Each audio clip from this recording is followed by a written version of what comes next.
Segala puji dan syukur hanya kami naikkan kepadamu ya Aba ya Bapa. Kami mengucap syukur atas kasih setia Tuhan dan anugerah Tuhan bagi setiap kami. Kami mengucap syukur atas karunia yang Tuhan berikan pada setiap kami ya Tuhan. Kami mengucap syukur kalau kami ada sebagaimana kami ada pada saat ini. Ini semua karena kebaikan dan anugerah Tuhan. Terima kasih untuk perkuliahan kami pada hari kedua hari ini Tuhan. Kami semua tetap sehat, tetap kuat dan diberkati Tuhan. Dimanapun kami berada pada saat ini Tuhan, kami terpisah oleh ruangan dan waktu ya Tuhan, dan tempat ya Bapa. Kami percaya tapi Roh-Mu tetap bekerja atas setiap kami. Terima kasih ya Bapak untuk Ibu dosen, Ibu Wiwit ya Tuhan, yang terus setia untuk mengajarkan kami, memberikan materi kepada kami dengan baik ya Bapak. Kami minta roh hikmat kebijaksanaan daripada Tuhan dan urapan yang lebih lagi Engkau berikan melewati Ibu dosen kami Tuhan. Dan diimpartasikan kepada setiap kami ya Bapak. Dan biarlah kami dicelikkan mata rohani kami untuk kami boleh mengerti semua apa yang menjadi kehendak-Mu dan yang menjadi mata pembelajaran kami seminggu ini ya Tuhan. Bagaimana kami boleh ya Tuhan dalam penelitian kuantitatif dan kualitatif ini Tuhan. Biarlah hanya hikmat Tuhan yang Tuhan berikan bagi setiap kami. Biarlah pengajaran ini Bapa, semuanya itu untuk hormat kemuliaan nama Tuhan. Terpujilah namamu Bapa, dan kami juga berdoa untuk setiap sinyal-sinyal koneksi-koneksi dimanapun kami berada. Biarlah koneksi ini semua berjalan dengan baik, sehingga kami boleh mempelajari semua dan mengikuti mata kuliah ini dengan baik. Hanya di dalam nama Tuhan Yesus Kristus, haleluya, amin.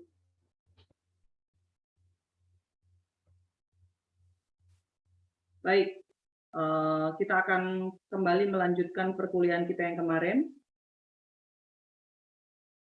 Kita akan lanjutkan sebelum kita masuk ke bab 2, yaitu kita akan bagaimana cara untuk membuat judul, kalimatnya bagaimana, apa yang harus dipilih untuk judul.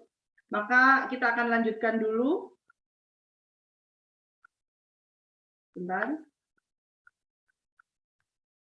Kita akan lanjutkan dulu materi kuliah kita yang kemarin, yang saya katakan, oke, kita break karena saya lihat mungkin sudah terlalu padat mahasiswanya, daripada tidak terserap, maka kita akan lanjutkan hari ini.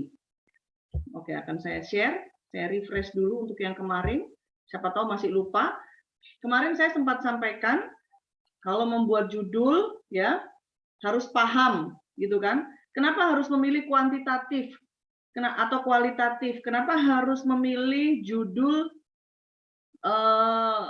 dengan topik tersebut? Harus kuat di situ.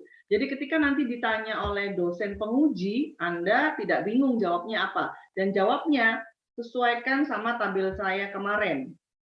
Cara menjawabnya. Oke, sebentar.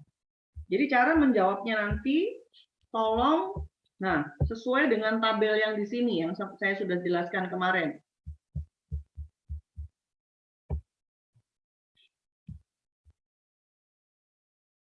Oke, ini ya. Kemarin sudah saya sampaikan, kenapa Anda harus mengambil kuanti? Karena tujuannya adalah menguji teori. Jadi ada teori, dan kemudian Anda uji sesuai dengan fakta yang ada. Bagaimana teori tersebut. Kemudian desainnya bagaimana, antara kuanti dan kuali bedanya apa.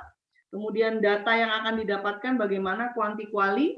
Nah, kalau Anda jumlah sampelnya besar, misalnya Anda meneliti di sebuah gereja, maka supaya terwakili semua daripada sampel yang ada di gereja tersebut, saran saya pakailah kuantitatif. Kalau Anda dengan jumlah jemaat di gereja yang besar, Anda pakai kualitatif yang diinterview atau diwawancara hanya 1 sampai 7 orang misalnya partisipan, saya rasa kurang mewakili dari semua populasi yang ada, begitu ya. Tapi kembali lagi itu nanti preferensi dari mahasiswa masing-masing, topik apa yang diambil. Sekalipun gerejanya besar atau sekolah yang diambil untuk diteliti itu besar, siswanya banyak, maksudnya kalau Anda topiknya topik khusus atau special case, maka mungkin yang diambil tetap aja sedikit, 1 sampai 7 orang misalnya. Oke, kemudian tekniknya pun beda ya. Kalau kuantitatif itu menggunakan kuesioner, diobservasi dan terstruktur, sedangkan kualitatif itu menggunakan interview terbuka, yaitu wawancara. Jadi untuk mengambil datanya, kualitatif ini lebih membutuhkan waktu dan effort, tidak bisa diwakilkan. Kalau untuk kuantitatif Anda bisa wakilkan pakai WA, Anda kirim bisa. Tetapi kalau kualitatif harus Anda sendiri. Karena apa? Ketika Anda wawancara face to face, baik itu langsung bertemu maupun mungkin face to face lewat Zoom seperti ini, ekspresi dari partisipan itu kesimpulan yang diambil akan berbeda. Partisipannya sama, ada 2 orang misalnya yang menanyakan, maka kesimpulan akan beda. Oh, kalau saya menilai si A begini, mungkin Anda akan menilai si A itu bagaimana? Beda. Nah, itu perbedaan antara kuanti dan kuali, dan ini bisa menjadi pertimbangan untuk Anda memilih. Kemudian hubungan yang diteliti pun juga begitu. Kalau kuanti, seperti saya katakan kemarin, peneliti itu mengambil jarak. Peneliti nggak boleh ngarahkan untuk Anda memilih sangat setuju, apa sangat tidak setuju, dan seterusnya. Begitu ya. Sedangkan untuk kualitatif itu justru Anda harus memiliki kedekatan dengan, kalau kualitatif itu memiliki kedekatan dengan partisipan. Ketika Anda itu tidak memiliki kedekatan, maka Anda akan kesulitan menggali. Khususnya bila hal tersebut atau yang digali adalah masalah-masalah yang sensitif. Misalnya keluarga, begitu ya, pelecehan seksual, kenakalan remaja, dan sebagainya. Anda akan kesulitan. Kemudian kita akan masuk berikutnya yang kemarin saya skip untuk hari ini. Pendekatannya berbeda. Ini saya pelan-pelan ya. Tolong dipahami, apakah yang di ruangan pasca sarjana sudah ready? Tolong ketua kelasnya, jangan sampai ada yang main HP sendiri. Nanti ketika bimbingan atau mengajukan judul ke Bu Wiwit, saya tanya, ini kan ada fotonya semua ya. Daniel Tangkere, saya kemarin tidak dapat foto yang di ruang pasca sarjana. Tolong hari ini saya minta dapat foto di ruang pasca sarjana. Jadi saya tahu siapa yang hadir perkuliahan, siapa yang tidak hadir. Jadi nanti kalau saat pengajuan judul gitu ya, yang hadir-hadir ini gitu tidak paham sama sekali, nah berarti tidak menyimak gitu ya. Kalau mungkin salah-salah sedikit nggak apa-apa, tapi kalau sama sekali tidak paham berarti nggak menyimak gitu nanti. Tolong nanti selesai kuliah di akhir saya minta foto mahasiswa yang di ruang pasca sarjana. Yang kemarin saya belum dapat fotonya. Oke. Untuk perbedaan pendekatan antara kuantitatif dan kualitatif, kalau kuantitatif itu menggunakan pendekatan deduktif. Biasanya kalau untuk S3 atau S2, kalau ujian ketemu saya tanya, coba jelaskan pola pikir deduktif dari penelitian saudara. Biasanya saya tanya begitu. Atau latar belakangnya bagaimana cara membuatnya gitu. Pola pikir deduktifnya bagaimana? Apa itu pola pikir deduktif? Nah, ini pola pikir deduktif. Pola pikir, sorry, ini induktif.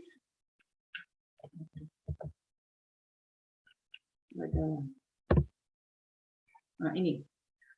Pola pikir deduktif. Pola pikir deduktif itu adalah pola pikir dari umum ke khusus. Saya pelan-pelan ya, supaya Anda bisa menyimak semuanya. Yang di ruang pasca sarjana, yang di ruangan serbaguna, jangan sampai tidak menyimak. Tolong ketua kelas. Jadi, pola pikir deduktif itu adalah pola pikir dari umum ke khusus. Dari hal-hal yang bersifat umum, kemudian ditarik menjadi hal yang bersifat khusus. Misalnya, bersifat umum itu bagaimana? Misalnya, kita lihat wabah COVID ya. Wabah COVID itu kan di seluruh dunia terjangkit. Amerika, ya, wah, luar biasa tingkat COVID-nya. Eropa, luar biasa. Asia, apalagi India kemarin, sempat mengalami second wave ya untuk COVID. Australia pun juga kena COVID. Tidak ada satupun belahan di dunia ini yang tidak terkena COVID. Nah, oleh karena itu COVID itu menjadi wabah, menjadi hal atau fenomena yang bersifat meluas, umum. Fenomena itu adalah masalah yang sudah meluas, gitu ya. Nah, hal yang bersifat luas tadi yang dialami atau banyak yang mengalami itu disebut hal-hal yang bersifat khusus. Ini pola pikir dulu ya. Cara pola pikir deduktif itu begitu.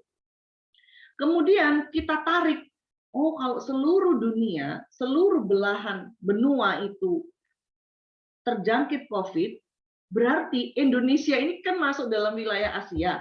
Kita tarik satu menjadi hal yang khusus. Oh, Indonesia juga kena wabah COVID. Nah, itu namanya pola pikir deduktif. Mulai dari awal Anda mengerjakan bab 1 sampai Anda mengerjakan bab 5, nanti pola pikirnya semuanya deduktif. Begitu ya. Nah, beda dengan deduktif yang kemarin. Rancangan penelitian deduktif kemarin saya sudah jelaskan, itu beda lagi. Gitu ya. Nah, bagaimana dengan induktif? Kalau kualitatif itu pola pikirnya adalah induktif. Induktif itu seperti apa?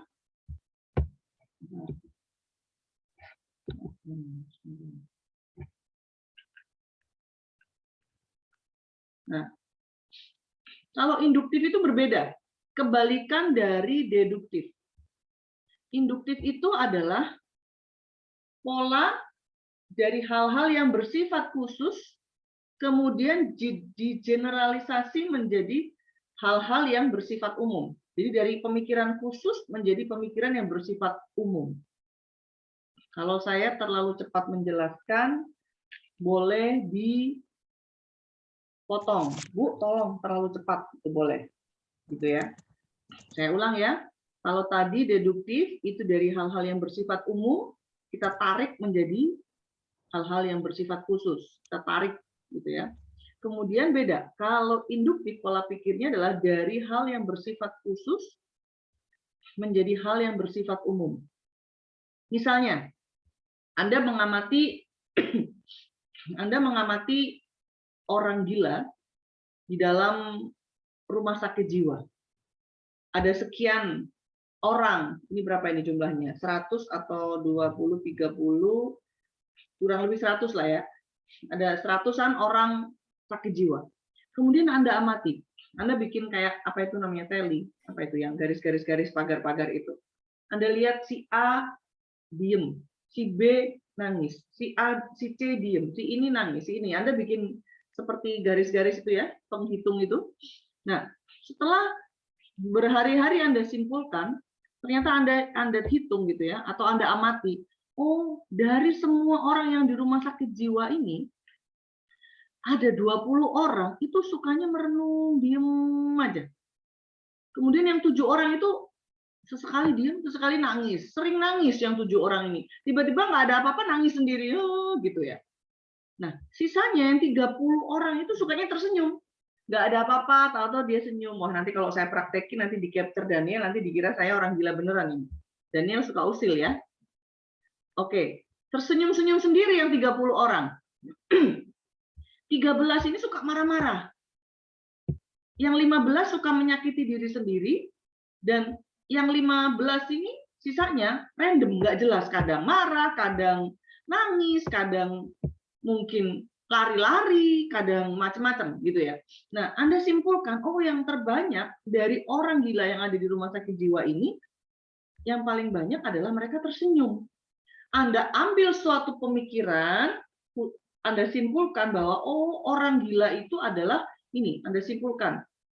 Orang yang sukanya tersenyum sendiri. Dari hal yang bersifat khusus, orang gila itu ada yang diam, ada yang nangis, ada yang tersenyum. Ini kan bersifat khusus. Anda tarik satu kesimpulan, Anda anggap ini kesimpulan umum, orang gila adalah orang yang suka tersenyum sendiri. Anda simpulkan, kesimpulan ini menjadi hal yang bersifat umum. Umumnya orang gila ya suka senyum-senyum. Jadi hati-hati yang lagi jatuh cinta, yang suka senyum-senyum berarti Anda, nah, gitu. Saya nggak ngomong, Anda jatuh cinta gitu ya, bukan gila, saya nggak ngomong. Begitu ya. Apa bisa dipahami dari sini pola pikiran dari sifat umum ke khusus, khusus ke umum, induktif, deduktif, bisa nggak dipahami? Kesulitan? Oke, kalau masih ada kesulitan, daripada nanti di akhir perkuliahan baru tanya nanti lupa. Nah, saya pun sudah mencatat pertanyaan tapi lupa, mending boleh langsung dipotong. Raise hand kalau ada pertanyaan seperti kemarin ya. Oke, saya akan lanjutkan. Itu pola pikir deduktif induktif, itu bedanya. Nanti yang ujian, nanti saya tanya juga nih, mungkin yang S2 atau S3, S1 pun tidak menutup kemungkinan, nanti saya tanya kalau ujian. Jadi hari ini Anda berdoa banyak-banyak, ujian nggak ketemu Bu Wiwit gitu ya. Wah, nanti nggak ketemu Bu Wiwit, jangan-jangan dosen lain lebih pinter lagi, lebih jago dosen-dosen lain, itu lebih pertanyaannya lebih dahsyat. Gitu. Dosen-dosen lain lebih dahsyat itu pertanyaannya nanti. Oke, saya lanjut ya.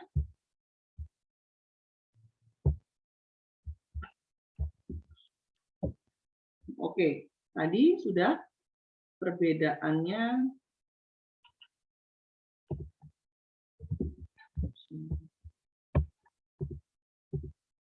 Oke, lanjutannya. Perbedaan antara kuantitatif dan kualitatif, analisis datanya untuk kuantitatif itu menggunakan statistik. Kalau kualitatif, analisisnya menggunakan non-statistik, bukan hitung-hitungan. Kan yang dianalisis itu sikap, gitu ya. Sikapnya diberi nilai mutu, kemudian menjabarkannya dengan kata-kata, jadi tidak menggunakan angka, bukan statistik. Kemudian kesimpulannya, perbedaannya antara kuantitatif dan kualitatif. Kalau kuantitatif, kesimpulannya itu bersifat mutlak atau absolut. Seperti yang saya katakan kemarin, ketika hasilnya memang, seperti ada pertanyaan kemarin, Bu, kalau hasilnya nggak berpengaruh gimana? Nah, ini mahasiswa seringkali ketakutan. Karena ternyata hasilnya nggak berpengaruh, kemudian datanya dibaptis, bukan hanya baptis percik datanya, nanti baptis selam pula datanya kan? Wah, sudah diacak-acak sampai dia menyelam, timbul lagi, muncullah data baru, akhirnya terjadilah hasilnya pengaruh, gitu. Nggak bisa begitu ya. Jadi kalau kuantitatif, kami pun para dosen itu nggak boleh mendebatnya. Salah hasilnya nggak bisa. Ketika Anda sudah mengerjakan masuk SPSS betul, semua betul, hitungannya betul, dan memang tidak berpengaruh, maka nilainya sudah mutlak, itu nggak boleh diganggu-gugat. Yang bisa kami pertanyakan adalah penjelasannya, kenapa tidak berpengaruh? Atau kalau memang pengaruhnya kecil, kenapa bisa pengaruhnya kecil? Gitu kan? Apa penjelasannya? Begitu. Tetapi beda dengan kualitatif. Kualitatif, ketika Anda menyimpulkan bahwa orang gila itu suka senyum, mungkin penguji bisa memiliki pendapat lain. Gitu ya. Dari hasil wawancara yang dibaca, nanti kan ada ketik tuh hasil wawancaranya. Dari yang wawancara semua, transkrip yang Anda ketik itu, kemudian di coding dan semuanya, verbatim semua, itu nanti akan disimpulkan, mungkin bisa jadi kesimpulan dari penguji beda dengan kesimpulan Anda. Ada masukan-masukan. Nah, ini yang harus Anda pertahankan dan ini yang harus Anda jabarkan. Begitu. Ini bedanya kuanti dan kuali. Kalau misalnya ditanya, kenapa milih kuanti? Iya Pak, saya tidak, misalnya salah satu alasan ya, kenapa pilih kuanti? Satu Pak, sampel saya besar misalnya, gitu jawabannya. Bukan iya karena saya mau pilih judul kepemimpinan Pak, memangnya kepemimpinan nggak bisa pakai kuali, memangnya kepemimpinan nggak bisa pakai kuanti, memangnya kepemimpinan nggak bisa pakai mixed method, bisa. Jadi kalau ditanya, saya ulang lagi, kalau ditanya kenapa Anda pilih kuantitatif, jangan dijawab, ya karena saya ingin meneliti judul saya pengaruh kepemimpinan. Berarti Anda nggak ikut kelas saya, gitu ya. Saya sudah sampaikan, topik apapun, asalkan memenuhi kriteria yang di tabel-tabel saya ini sama halaman sebelumnya, itu bisa diteliti dengan cara apapun, baik metode kuanti, kuali, maupun mix. Judul apapun. Ya. Jadi jangan pernah lagi tanya, Bu, judul saya metode mengajar. Itu baiknya kuanti atau kuali? Itu nggak nyimak artinya. Ya. Kalau Anda menyimak, Anda tahu aturannya kuanti salah satunya apa? Lihat dulu sampel Anda berapa. Kalau sampel Anda besar, ambil kuanti. Sampel kecil ambil kuali. Gitu ya. Salah satunya itu. Jadi jangan sampai bilang, kenapa ambil kuanti? Iya karena judul saya kepemimpinan. Oh iya karena judul saya metode mengajar. Memangnya metode mengajar nggak bisa pakai mixed research? Memangnya metode mengajar nggak bisa pakai kuanti? Begitu ya? Bisa dipahami?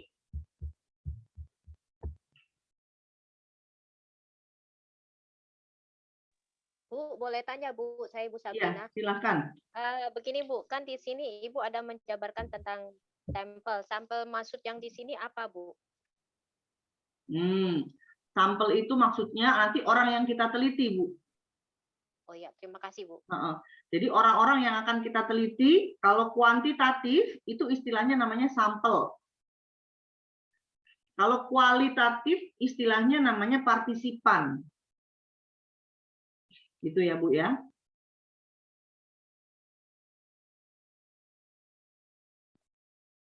Ya Bu, terima kasih banyak. Ada yang lain? Halo Bu, Ya, silakan. ya tentang variabel itu Bu, yang X, Y, saya belum jelas Bu.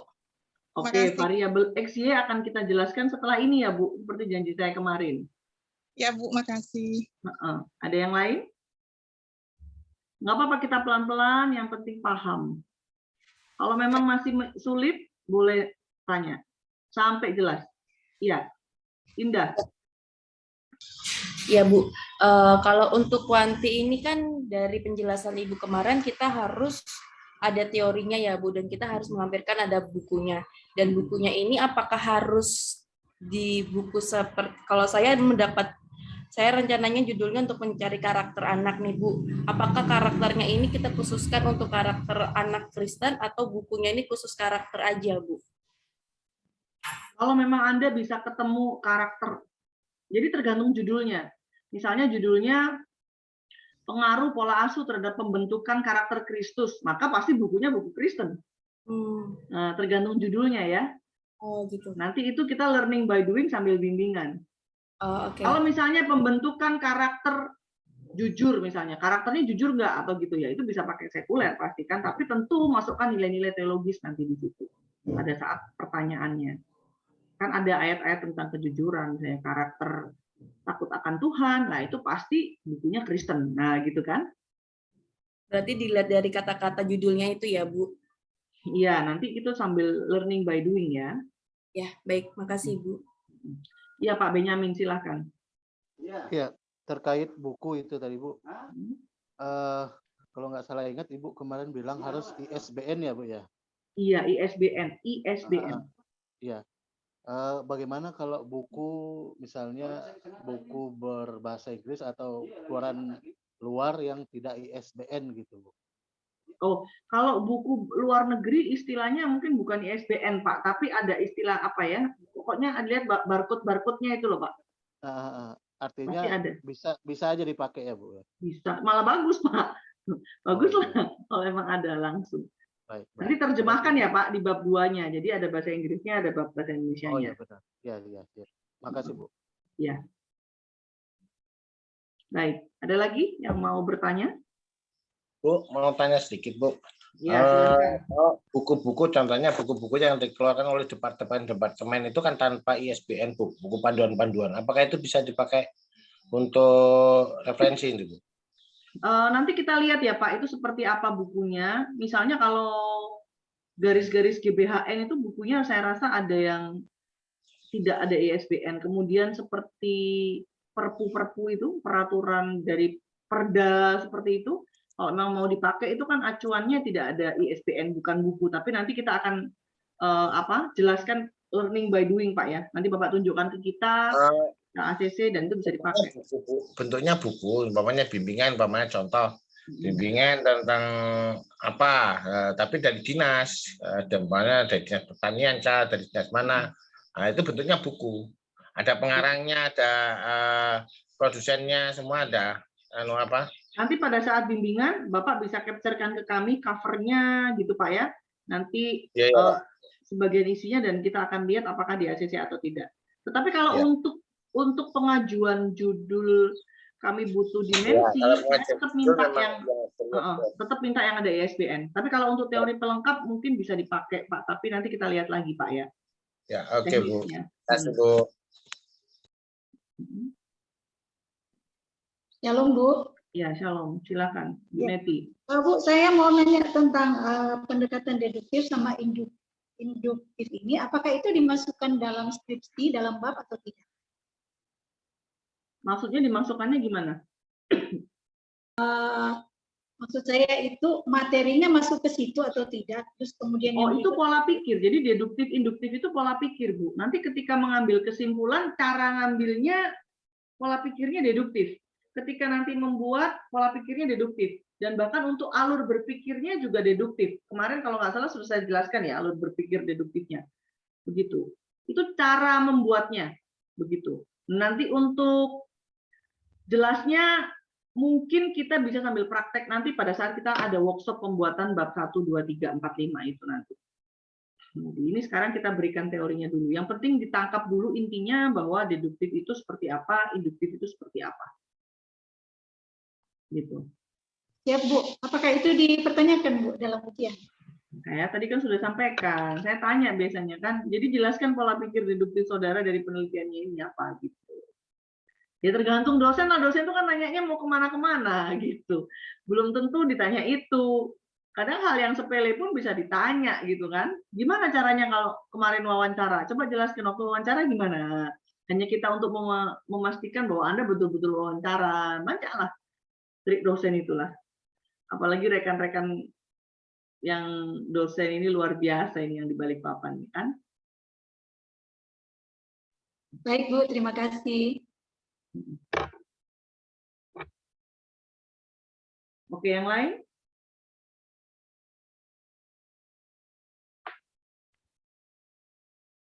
Oke, kalau tidak ada pertanyaan lagi, kita akan lanjut ya.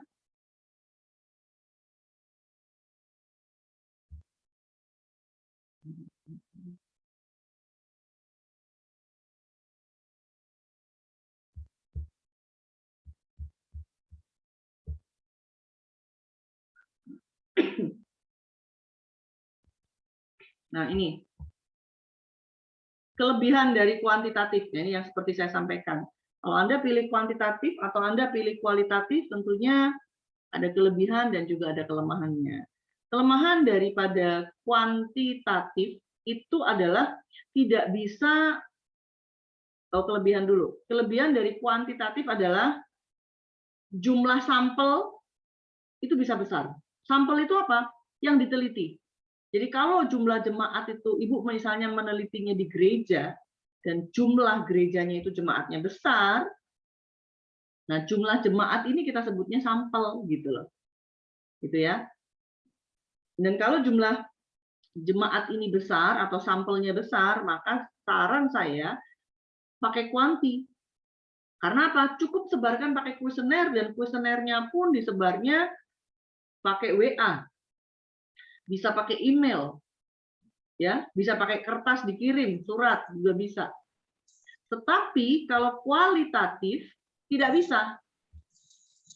Nah, kalau kuantitatif ini kelemahannya tidak mencerminkan perasaan. Jadi Anda hanya menghitung, oh pengaruhnya sekian. Misalnya kalau pengaruh pola asuh terhadap kenakalan remaja gitu, oh pengaruhnya 70%, sudah. Tapi senakal apa, bagaimana nakalnya karena apa, perasaannya bagaimana, sampai story-nya bagaimana, sampai menjadi nakal, itu nggak ada begitu. Nggak digali. Kenapa mereka bisa menjadi anak yang nakal, apakah karena dulu ada kepahitan, itu nggak bisa digali. Taunya hanya main angka aja. Nah, ini juga nanti kalau Anda ditanya, salah satu jawabannya bisa ini. Kenapa kok pilih judul penelitian ini dan memilihnya kuantitatif misalnya? Oh ya karena sampelnya besar. Kenapa pilih kuali? Ya karena saya ingin menggali secara dalam, bukan hanya menentukan besarnya pengaruh. Nah, gitu caranya jawab. Gitu ya, ayo dicatat. Nanti kalau ujian jangan sampai ada yang jawabannya aneh-aneh seperti hari pertama kemarin. Jadi yang kuali bisa disampaikan kalau memang ditanya kenapa kok pilih judul ini. Dan penelitiannya kenapa pilih kuali? Iya Pak, karena saya ingin menggambarkan secara dalam tentang topik yang saya ambil. Nah, itu benar jawabannya. Bukan karena saya pilih judul ini gitu, atau karena saya tertarik judul ini, nggak boleh.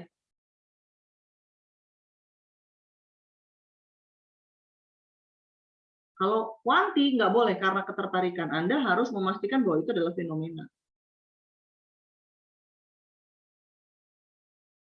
Gitu ya. Kemudian untuk kualitatif. Kualitatif itu punya kelebihan dapat menggambarkan sampel secara naratif sehingga bersifat dalam dan kaya.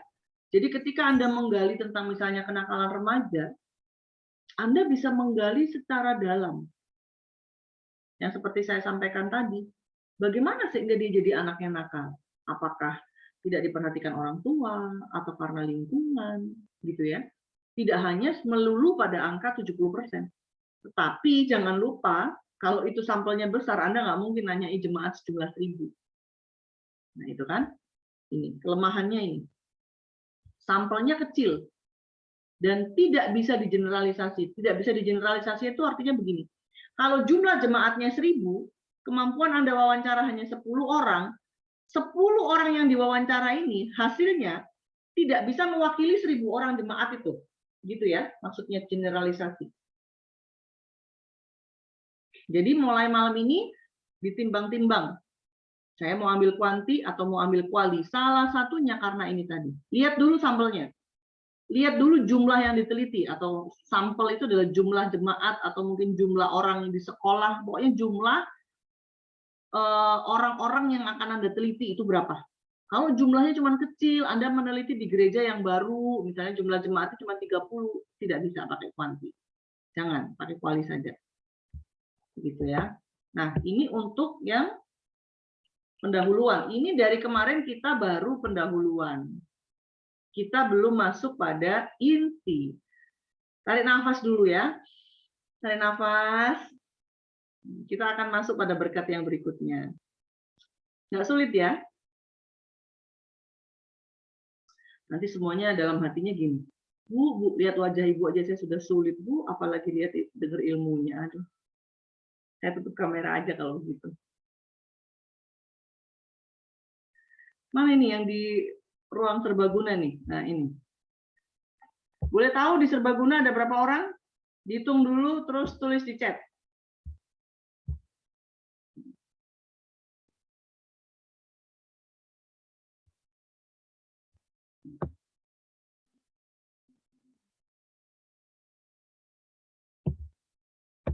Oke. Nggak ada pertanyaan ya? Kita akan lanjut ke bab berikutnya yang Anda sudah tanya-tanya dari kemarin.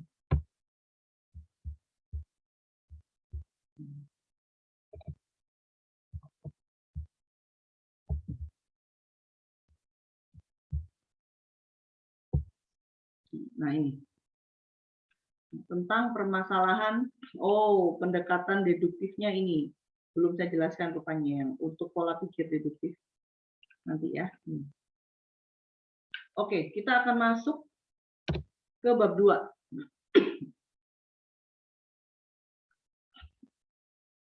Cara membuat judul itu gimana sih, Bu? Gitu ya. Nah, ini kan yang dari kemarin ditanya, Bu, cara buat judul itu bagaimana? Kalimatnya bagaimana? Apa yang saya mau angkat judul? Blank. Apalagi lihat Pak dosen, Bu dosen, tambah lebih blank lah kami ini, gitu ya. Nah, apa sih gitu loh? Judul itu gimana sih, Bu? Kuantitatif ya. Kuantitatif itu judulnya dari mana? Judul itu diangkat dari masalah. Masalah yang ada banyak-banyak itu, kita angkat satu masalah yang kita sebut nanti dengan masalah penelitian namanya. Masalah penelitian itu bagaimana? Ini teorinya. Masalah adalah suatu peristiwa yang terjadi dalam hidup sehari-hari. Jadi kalau masih dalam angan-angan Anda membayangkan bahwa di gereja ini, di sekolah ini terjadi masalah, tidak bisa diteliti. Hanya di bayangan Anda. Jadi ini betul-betul harus masalah yang terjadi dalam kehidupan sehari-hari, yang sudah punya judul. Judul PAK itu saya tanya nanti, Anda ambil metode mengajar, Anda ambil metode ini, kenapa Anda ambil masalah itu? Saya mau tahu terjadi masalah apa di lokasi tempat Anda meneliti. Saya ulang ya, yang sudah punya judul, Bu, X1 saya ini, atau X saya ini, Y saya ini. Nanti saya tanya, ada masalah apa, gitu ya, yang terjadi di tempat kamu teliti sehubungan dengan variabel X dan variabel Y kamu. Misalnya tentang pengaruh metode mengajar terhadap prestasi belajar. Ada masalah apa dengan prestasi belajarnya? Nggak baik kah? Nilainya jelek-jelek kah? Nah, itu saya tanya nanti. Ya, harus ada masalah. Jadi saya ulang, masalah penelitian adalah suatu peristiwa yang terjadi dalam hidup sehari-hari. Sedangkan permasalahan penelitian adalah pembatasan fokus perhatian ruang lingkupnya sampai menimbulkan pertanyaan dari dalam diri orang-orang yang mencari permasalahan. Jadi di dunia ini, di hidup kita ini banyak masalah. Pilih satu. Nah, yang di satu dipilih ini namanya adalah masalah penelitian. Oke. Bu, gimana sih cari masalah? Supaya jadi satu judul itu gimana sih, Bu? Gampang sekali sebetulnya. Anda semua ini sebetulnya suka cari-cari masalah. Gitu kan? Kita ini manusia suka cari-cari masalah. Sudah lurus rambutnya minta keriting, cari masalah. Sudah keriting minta lurus. Putih minta hitam, itu sudah cari masalah dalam skop kecil. Nah, munculnya masalah itu bagaimana? Ketika dasolen dan dasen tidak identik.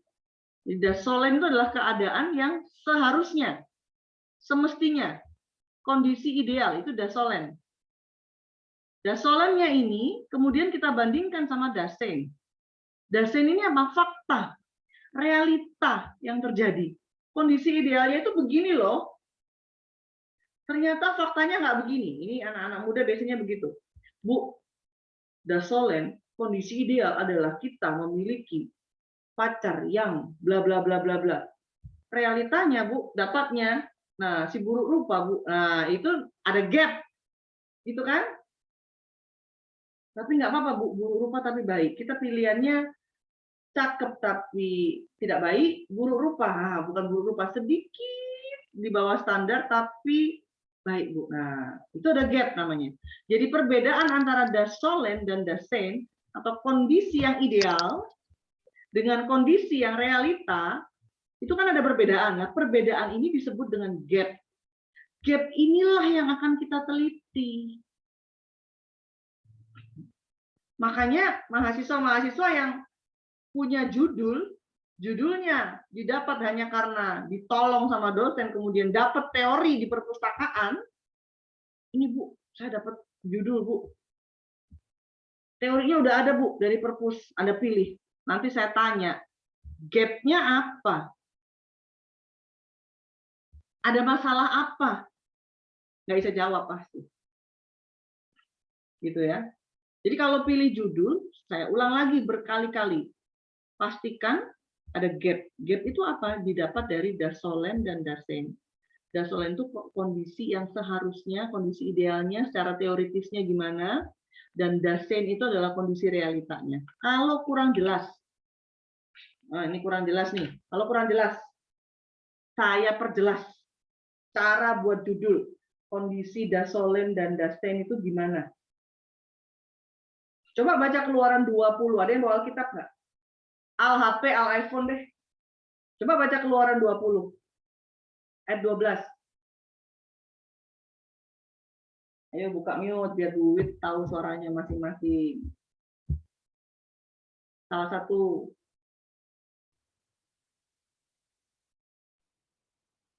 Ayo siapa yang bawa kitab?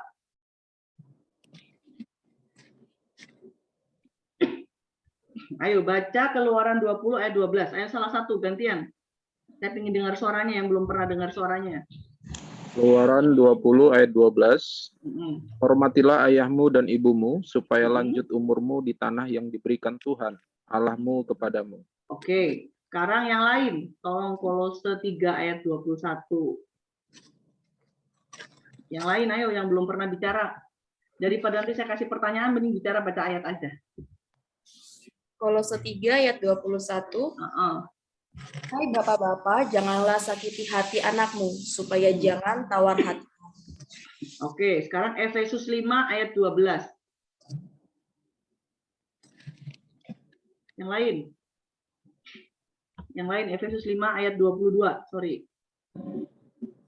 Efesus 5 ayat 22, hai istri, tunduklah kepada suamimu seperti kepada Tuhan. Oke, sekarang yang terakhir Efesus 5 ayat 25. Efesus 5 ayat 25. Hai suami, kasihilah istrimu sebagaimana Kristus telah mengasihi jemaat dan telah menyerahkan dirinya baginya. Oke.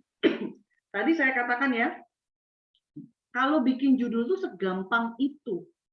Anda harus punya dasolen, Anda punya dasein. Kondisi yang ideal atau teoritisnya gimana, teorinya gimana. Dan Anda punya kondisi realitanya. Perbedaan dari dua ini disebut gap-gap, inilah yang akan kita teliti. Sekarang kita lihat, tadi secara teori ya, kondisi idealnya gimana? Kalau keluarga yang harmonis, itu adalah keluarga yang istri tunduk sama suami, ya kan? Suami mengasihi istri, anak itu menghormati ayah dan ibu, dan bapak jangan sakiti hati anak. Itu kan kondisi ideal. Saya tanya, ada nggak suami yang kekerasan sama istri KDRT? Ada nggak? Ada. Saya tanya lagi, ada nggak istri yang karena kondisinya lebih mapan dari suami, dia merasa sebagai kepala keluarga memberontak sama suami? Ada nggak? Banyak. Kita lihat tingkat perceraian sekarang di pengadilan agama, itu banyak yang menggugat cerai, itu wanita, bukan pria. Karena dia diperlakukan tidak adil, dia merasa dirinya mapan, menggugat.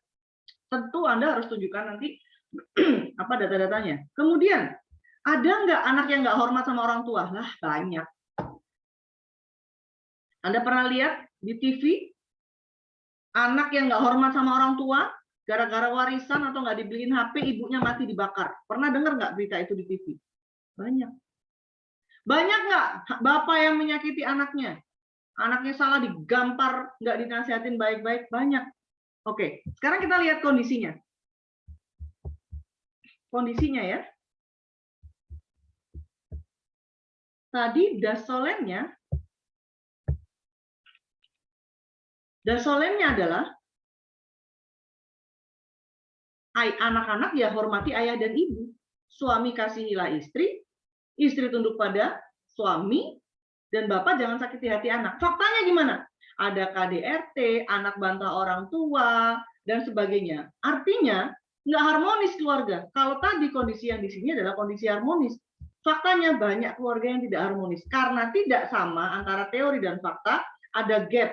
Karena ada gap ini bisa diteliti. Judulnya adalah pengaruh, bla bla bla, terhadap keharmonisan keluarga. Segampang itu loh bikin judul. Pengaruh misalnya komunikasi terhadap keharmonisan keluarga. Intinya keluarga ini nggak harmonis. Buktinya apa? Ya tadi dasolennya apa, dasennya apa. Itu salah satu caranya bikin judul begitu awalnya. Bisa dipahami nggak? Masih bingung? Jadi Anda harus punya kondisi realitanya gimana, kemudian kondisi faktanya bagaimana. Nah, ketika ada perbedaan dari dua ini, itu ada masalah. Masalah itulah yang kita teliti. Gitu ya. Gampang kan? Tahu-tahu aja jadi judul. Oke, kalau masih bingung lagi, saya kasih contoh lagi misalnya di Alkitab.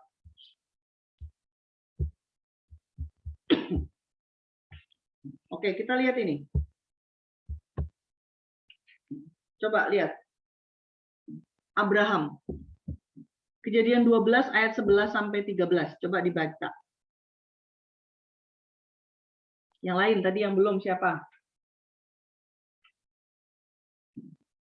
Yang belum siapa? Ini ada yang baca tapi di mute ya.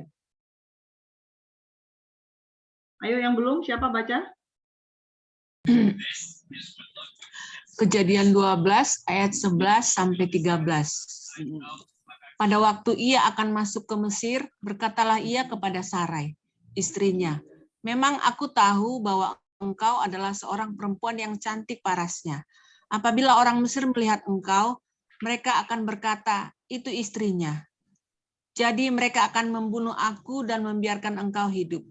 Katakanlah bahwa engkau adikku, supaya aku diperlakukan mereka dengan baik karena engkau, dan aku dibiarkan hidup oleh sebab engkau. Oke, kejadiannya adalah Abraham ini takut dia. Wah, nanti aku dibunuh ini, jangan-jangan gara-gara ada orang mau ambil istriku. Kamu bilang aja kalau kamu saudaraku. Coba baca yang satunya lagi, Kejadian 26 ayat 7. Kejadian 26 ayat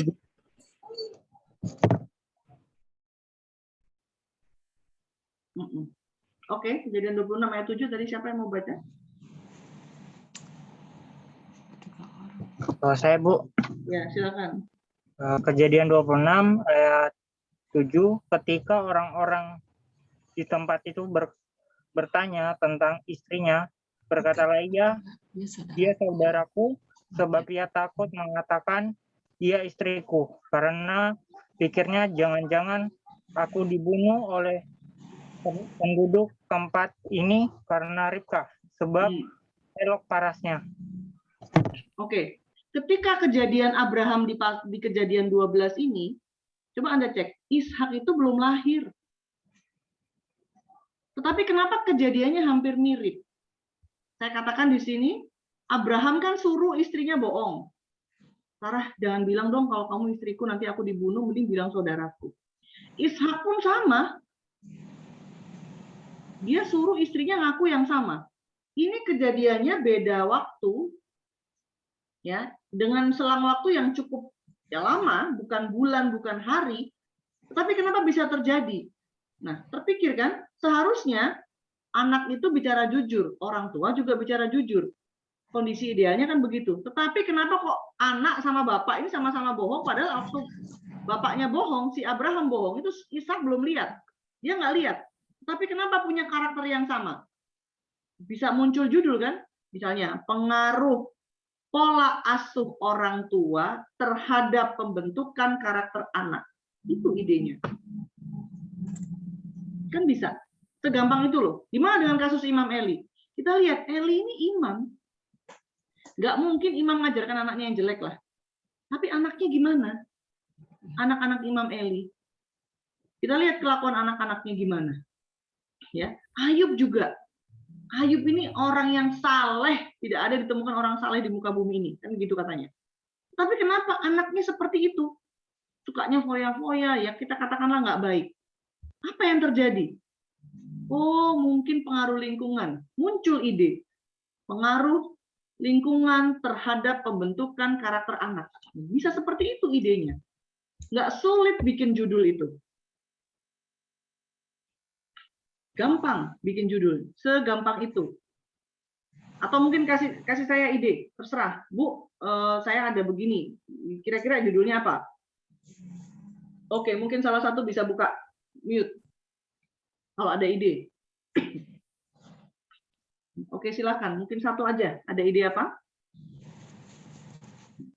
Silakan.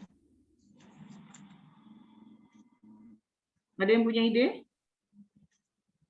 Halo, tidur semua. Tidur atau mikir? Yang belum punya judul, ada ide apa? Pak Johan, WJ, dan Bu Melisa. Ada ide, Pak? Mama mau kasih tahu coba ini. Pak Johan, belum, Bu. Masih bingung. Belum ada ide. Maaf, Bu. Ya, oke. Yang lain? Masih bingung rupanya mau cari judulnya. Oke. Kalau masih bingung, saya tambah lagi cara cari judul.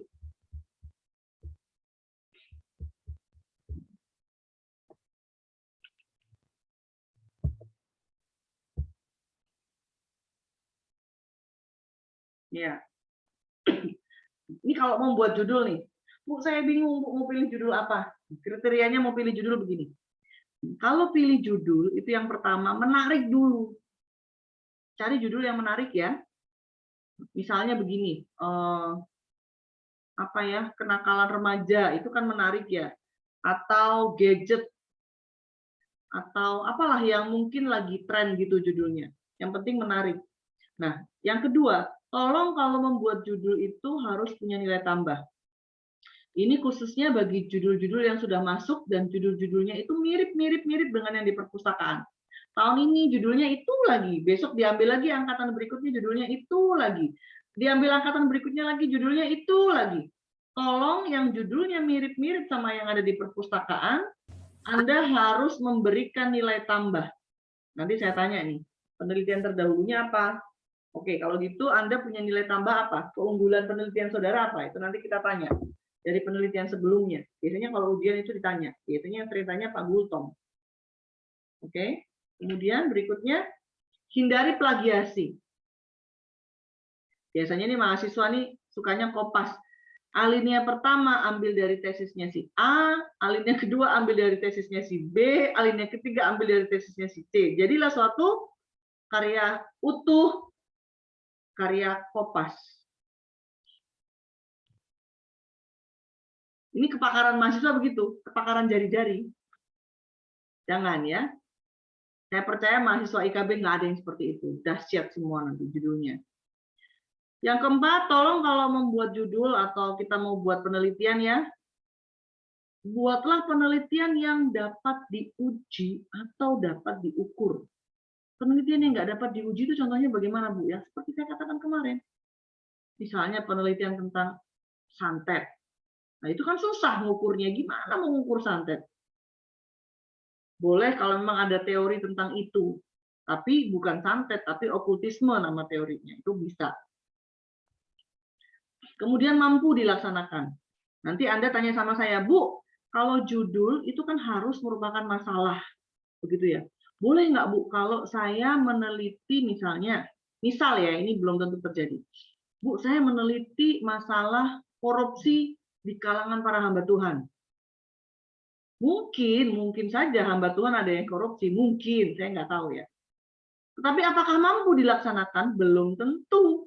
Siapa hamba Tuhan yang mau diteliti tentang korupsi? Nggak akan ada yang mau. Sekalipun judul Anda bagus, Anda punya teori, tapi Anda nggak punya orang yang diwawancarai, nggak bisa. Anda nggak punya orang yang mau disebar kuesioner, nggak bisa.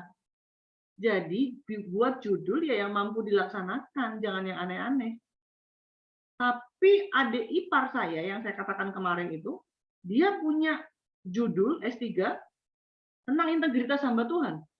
Termasuk integritas di bidang keuangan. Dia bisa dapatkan datanya. Ada hamba Tuhan yang mau diwawancara, ya boleh, go ahead. Tapi kalau Anda merasa itu tidak mampu, ya jangan. Anda nggak punya orang yang mau diwawancarai, misalnya yang kualitatif, ya jangan. Gitu ya. Dan yang keenam, memenuhi etika-etika penelitian. Nih, berikutnya. Ini satu lagi nih. Gimana sih caranya buat masalah, Bu? Untuk jadi judul.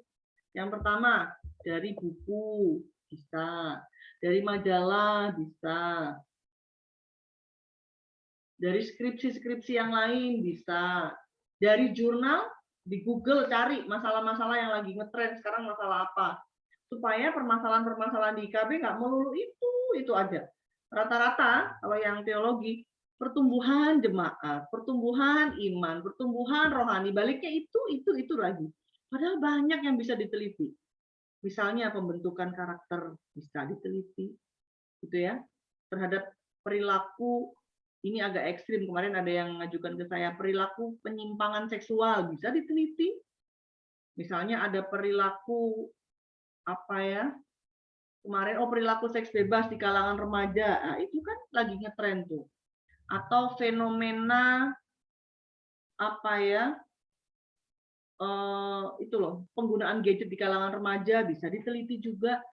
Hal-hal yang umum-umum gitu bisa dikaitkan dengan tentu saja bidang kita teologi ya, jangan sekuler arahnya. Bisa cari di Google. Atau misalnya pendapat penguasa. Idenya banyak, dari mana-mana bisa kok cari judul itu. Misalnya kalau pendapat penguasa itu misalnya begini, SKB 3 Menteri, mungkin pernah dengar ya, kalau bikin gereja itu ada aturan SKB 3 Menteri harus memenuhi syarat ini. Gitu. Jadi judul itu. Atau kalau pendapat penguasa, misalnya ini Pak Jokowi pernah mencanangkan revolusi mental, itu jadikan judul bisa. pengaruh revolusi mental terhadap kinerja pegawai keuangan, misalnya kalau di dunia sekuler. Nah, itu bisa juga. Macam-macam ya. Bu, mau tanya sedikit, Bu. Iya, silakan. Kalau judul itu masalah perencanaan, apa bisa itu, Bu? Perencanaan itu gimana, Pak? Saya katakan tadi. Pak John, akhirnya ya, judul saya dikasih perencanaan. Jadi rencana pembangunan pertanian sebagai salah satu strategi diseminasi Injil di Sinode Ek, gitu contohnya, Bu. Oh, karena ada gini, masalah Pak. di dalam Sinode itu. Nah, contohnya penambahan jiwa atau petugas baru di Sinode itu sangat kecil jumlahnya. Masalahnya apa, Pak? Masalahnya pertamanya, tentu masalahnya bukan perencanaan kan, Pak? Sebenarnya masalahnya bukan perencanaan, Bu, pertamanya, tapi karena sesuai kondisi, makanya Pak John kemarin diganti itu jadi perencanaan. Kalau boleh tahu masalahnya apa dulu? Permasalahannya menurut Ketua Sinode itu penambahan jiwa baru atau petobat baru di Sinode itu kecil. Kemudian di dalam gereja itu yang mayoritas ada di pedesaan, tetapi hamba Tuhan kurang memanfaatkan potensi yang ada di desa, sehingga mereka stagnan. Jadi diam aja, dia tidak bisa mengembangkan kontekstual. Kemudian jadi masalahnya penginjilan ya, Pak ya. Untuk misi juga tidak menggunakan menggunakan pertanyaan itu perencanaannya kurang. Jadi cuma asal-asalan. Jadi misinya tidak jelas di bidang pertaniannya. Oke, begini jadi Pak. Tidak bisa masalahnya apa, Pak? Bidang pertanian. Iya, Bu.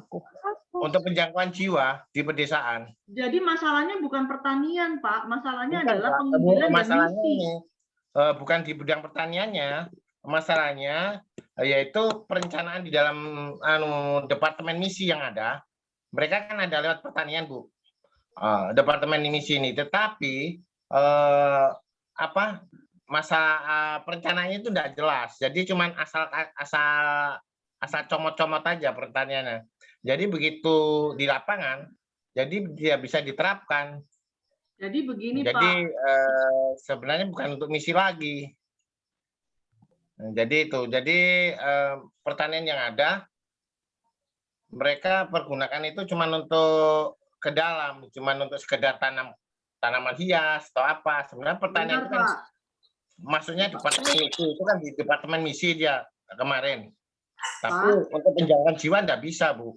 Bapak bisa dengar suara saya? Enggak jelas, Bu. Bisa dengar suara saya dengan jelas? Agak-agak putus-putus dikit. Gimana caranya supaya bisa dengar suara saya jelas ya? Masih belum jelas, Pak? Gini, Bu, masalah yang ada pelan-pelan aja, Bu. Masalah yang ada satu, di dalam departemen misi yang di Sinode Ek ini, dia mempergunakan pertanian sebagai untuk misinya kontekstual. Tetapi kenyataannya pertanyaannya itu enggak mengarah dengan jelas apa yang mau dituju.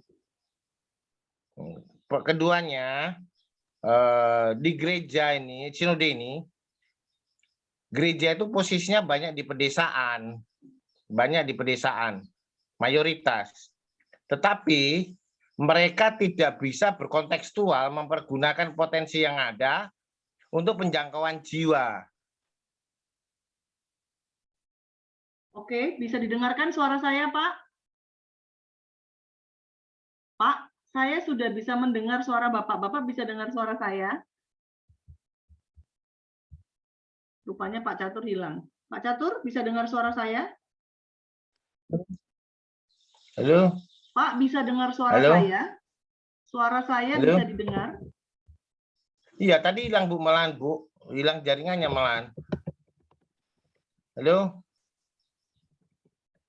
Halo? Halo? Halo?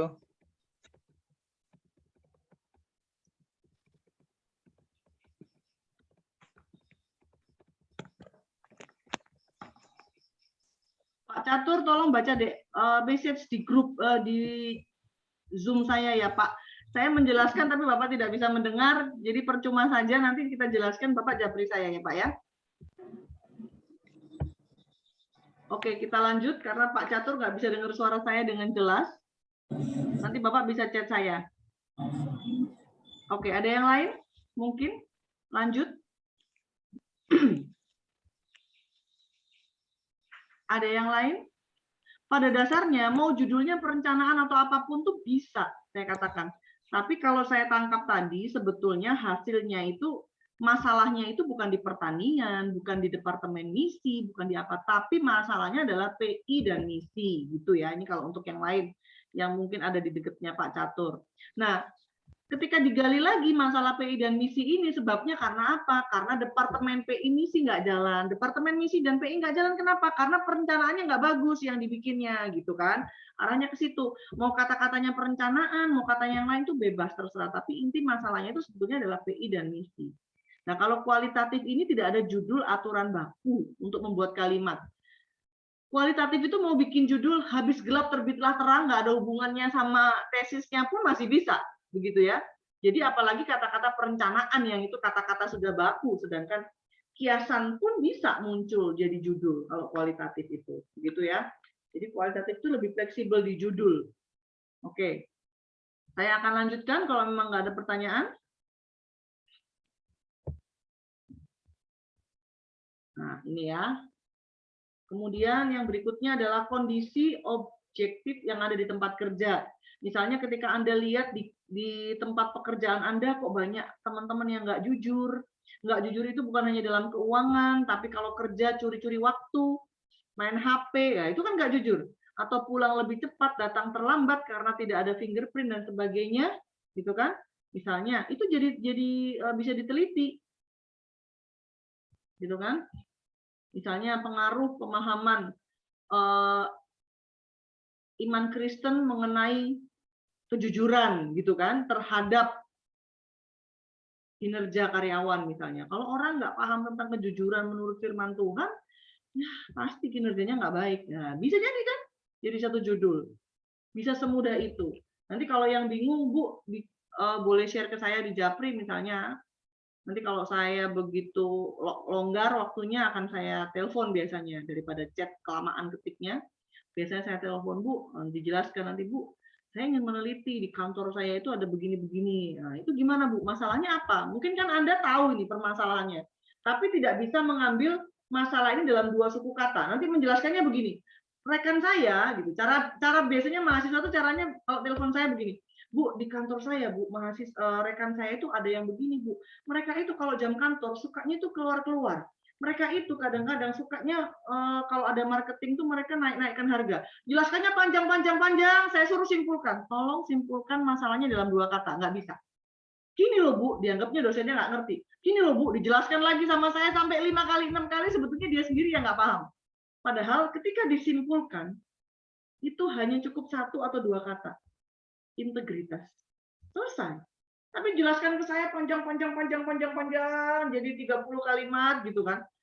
Saya suruh ambil jadi 1 kata. Coba simpulkan 1 kata. Begini Bu, begitu lagi. Dianggapnya dosennya nggak paham. Gitu ya.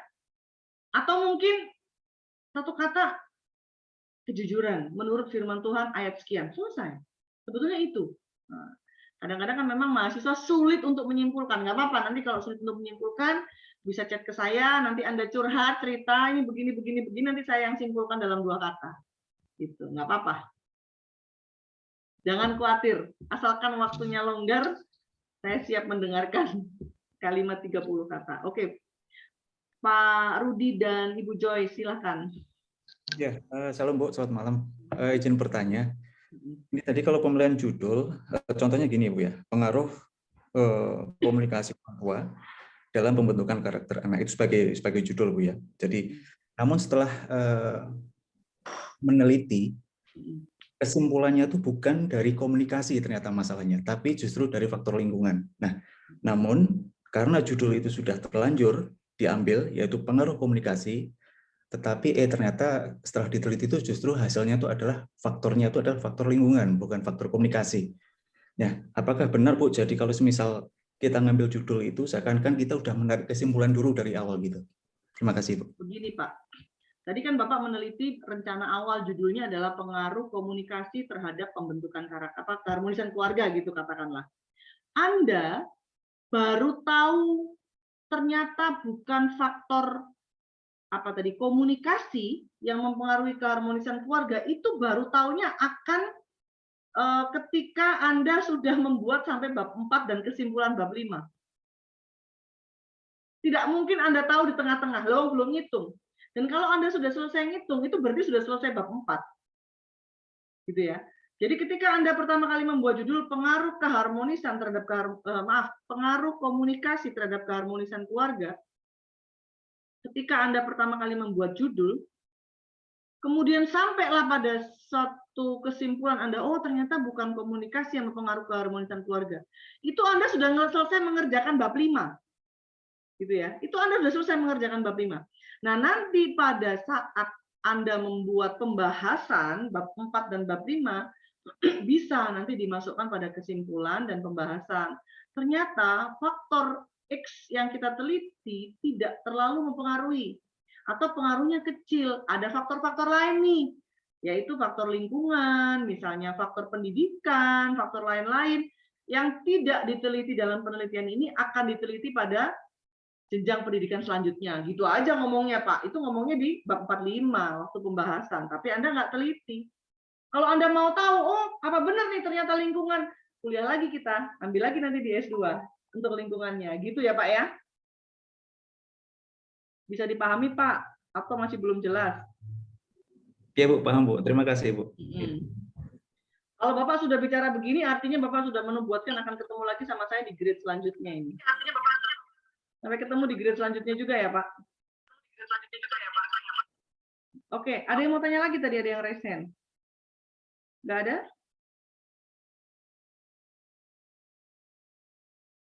Oke, kalau nggak ada yang tanya, kita akan lanjut ya.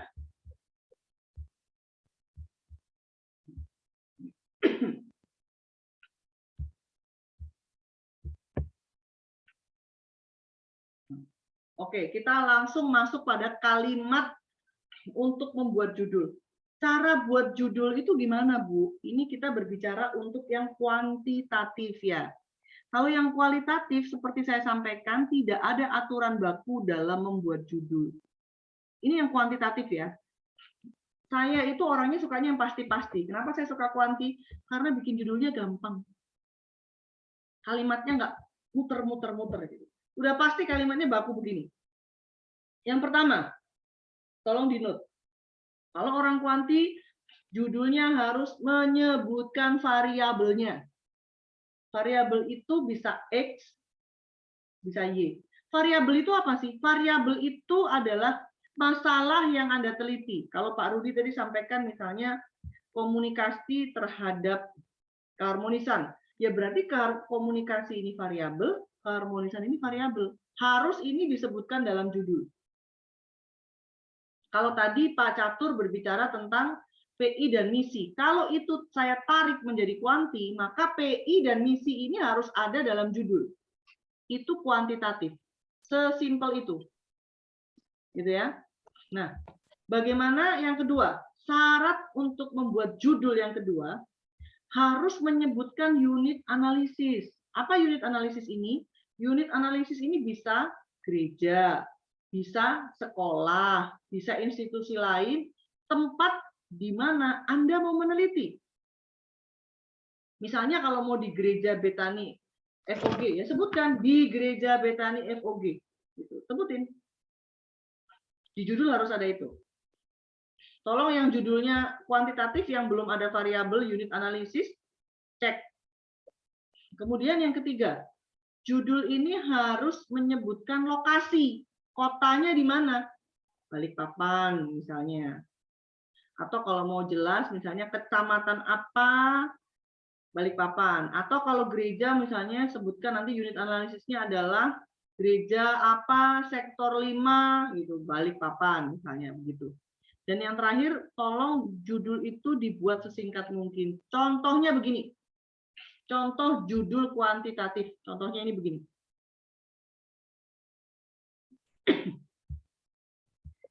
Judul kuantitatif. Maaf, boleh diulang slide sebelumnya? Nah, ini ya. Judul itu harus yang pertama menyebutkan variabel. Variabel itu tadi masalah yang diteliti tadi. Gitu ya.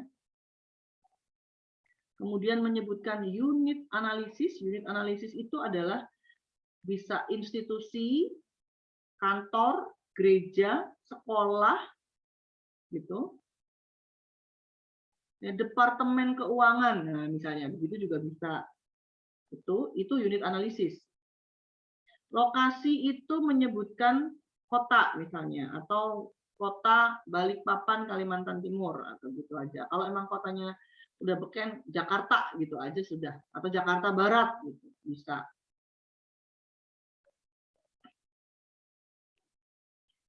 Disusun sesingkat mungkin. Karena pertemuan kita ini cuma beberapa jam saja, jadi kita nggak bisa sampai, mudah-mudahan masih bisa ya, pada pertemuan yang ke-8, satu hari kita hanya 2 sesi, berarti kita akan ketemu 8 sesi. Nah, kalau memang tidak sempat untuk mengajarkan cara membuat secara sistematis, kita akan ketemu di workshop. Anda boleh masuk ke workshop saya. Saya biasanya kalau bikin workshop itu selalu saya share di WA, story WA. Dan tidak terbatas mau kelas mana saya nggak terbatas. Mau Anda di kota mana, itu nggak saya batasi. Mungkin Anda kelas block teaching gitu. Oh, satunya lagi kelas reguler. Nggak apa-apa, Anda bisa ikut. Tapi sesuaikan dengan grade-nya. Kalau saya bikin workshop S1 untuk workshop bab 1 untuk S1, ya S1 yang masuk. Karena kalau saya bikin workshop untuk S3, yang masuk S1, Anda akan berat karena variabelnya beda. Variabel S3 biasanya lebih banyak, nanti Anda akan bingung. Begitu juga nanti kalau saya bikin workshop S1, S3 yang masuk, nanti Anda bingung karena variabel cuma satu. Gambar-gambar pola hubungan antar variabelnya nanti beda. Silahkan boleh lihat kalau memang lihat, atau biasanya saya share di grup bimbingan. Kalau Anda memang sudah membuat judul, Anda biasanya akan saya masukkan di grup bimbingan dan Anda bisa masuk ke workshop saya anytime. Dan untuk bingung, kalau misalnya bingung mengerjakan tesis skripsi, kalau Anda bingung boleh chat saya. Memang tidak selalu akan saya balas segera, tapi pasti saya balas. Saya ajarkan. Tidak peduli Anda pembimbingnya siapa, selama Anda mahasiswa saya, ataupun mungkin bukan mahasiswa saya, kenalan siapapun, kalau minta tolong sama saya, selagi saya bisa saya tolong. Itu saya meneladani dari Pak Rektor. Pak Rektor begitu orangnya. Oke, kita lanjut ya. Rektor kita tuh rektor yang luar biasa, siap menolong. Oke, ini contohnya tadi. Judul itu yang pertama harus memuat apa tadi?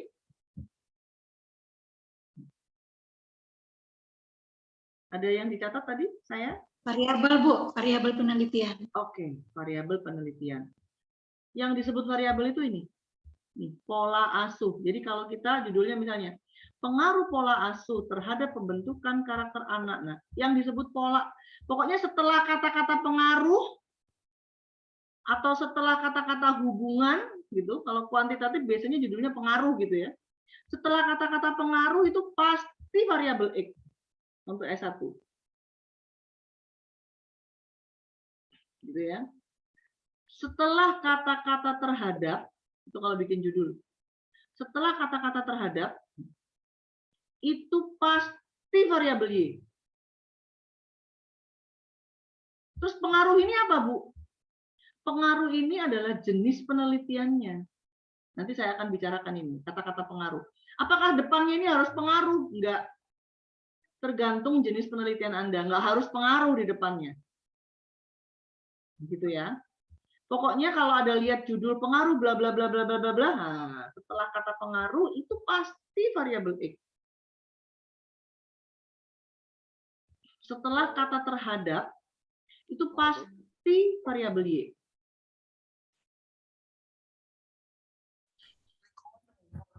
Nah, setelah variabel Y akan diikuti oleh ini yang namanya unit analisis ini, Bethany Favor of God.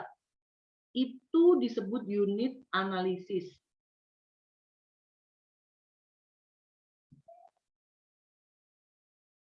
Kemudian Balikpapan ini adalah lokasi penelitiannya.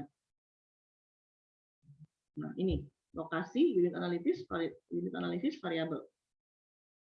Gitu ya. Cara buat judulnya. Jadi harus ada S1, harus ada X, harus ada Y.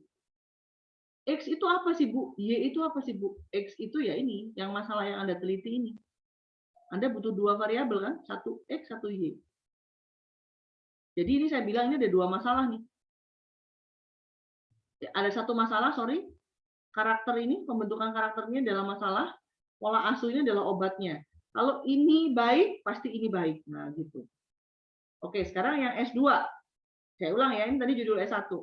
S1 kita butuh hanya satu variabel X dan satu variabel Y.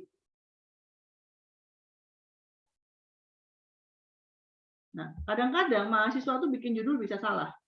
Ketika Anda ingin meneliti dua hal, Bu, saya ingin meneliti pola asuh dan saya ingin meneliti pembentukan karakter. Kenapa? Iya, karena saya lihat pola asuh di masyarakat kita tuh macam-macam. Ada yang orang tuanya itu keras, Bu. Ada yang orang tuanya sangat lunak. Nah, itu Anda ingin meneliti. Kemudian yang kedua, Bu, saya ingin meneliti tentang karakter. Kenapa? Iya, karena banyak anak-anak yang karakternya itu nggak sesuai dengan karakter Kristus, Bu. Nah, misalnya begitu ya. Kemudian Anda bikin satu judul, Anda jadikan satu variabel X, satu variabel Y. Ini untuk S1. S2 bagaimana? Nih. S2 tambahkan satu variabel. Ada dua variabel X dan satu variabel Y. Sama. Setelah kata-kata pengaruh, pasti X. Tapi X1. Setelah kata-kata dan, berarti X2. Setelah kata-kata terhadap, pasti Y. Dan Bethany Favor of God ini adalah unit analisis. Balikpapan ini adalah lokasinya, kotanya. Gitu. Nah, kalau judul kualitatifnya bagaimana, Bu? Seperti yang saya sampaikan tadi, judul kualitatif itu suka-suka. Anda mau bikin mirip, ya. Judul ini persis Anda buat menjadi kuali, bisa. Copy aja, tinggal ganti pengaruh jadi peran. Sudah jadi kualitatif. Segampang itu. Makanya jangan pernah ada mahasiswa yang ditanya, kenapa pilih judul kuantitatif? Mengapa pilih judul yang diteliti dengan metodenya kuantitatif atau kualitatif gitu. Ya Bu, karena saya ingin meneliti pola asuh. Saya sampaikan tadi sekali lagi, pola asuh atau variabel apapun bisa diteliti dengan kuanti, bisa diteliti dengan kuali, atau bisa diteliti dengan mix. Jadi jangan ada yang jawab kalau ditanya kenapa kok milih metodenya kuanti. Karena judul saya ini Bu. Enggak boleh jawab begitu. Ingat ya, saya ulang lagi. Ditanya metode kuanti atau kuali, Anda pilih itu kenapa? Enggak boleh sebutin ya karena judul saya ini. Enggak boleh begitu. Dengan judul yang sama, Anda bisa pilih mix, bisa pilih kuanti, bisa pilih kuali.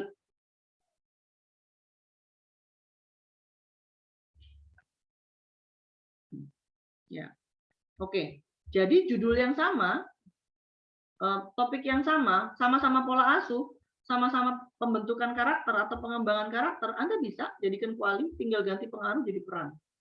Nah, untuk kualitatif yang saya bilang tadi, Anda bikin judul nggak usah baku pun bisa, seperti ini judulnya. Mentari di Ufuk Timur, studi analisis penginjilan suku anak dalam Papua. Ini bisa.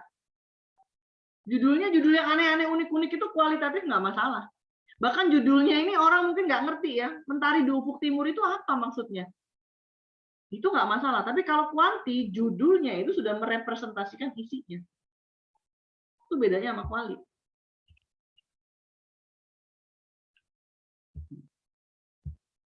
Oke, sampai sini dulu.